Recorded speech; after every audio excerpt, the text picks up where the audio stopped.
কইছে বন্ধু ওর আজকের মধ্যে ডাক্তার কইছে 10 লাখ টাকা না দিতে হলে তোর বাজেট একটা কিছু হয়ে যাবে। আজকের মধ্যে হসপিটালে টাকার জমানো লাগবে। আর আপনাকে ব্যাড টেস্টটা একটু বেশি। হ্যাঁ বন্ধু, হাসপাতালে ট্যাক্স ম্যাক্স মিলাইয়া সার্ভিস চার্জ, প্রাইভেট হাসপাতাল তো তাই চার্জ টাকাটা একটু বেশি। বন্ধু তোর একটা কথা কই, কি করবো তাড়াতাড়ি কর।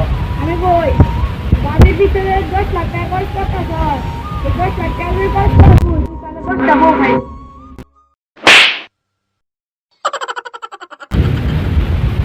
কি কর তুই এই কথাটা তুই আমার 2 দিন আগে কইতে, তাহলে আমার পাশে কেউ দিত না। আজকে চল বলাই হাসপাতালে 5টা বউ। এটা তুই আগে কইতে, তোর লাগে আমার 5টা বউ পছন্দ না। বন্ধু দিন গুলো আমি আর ভালো বুদ্ধি দিলাম আমার মার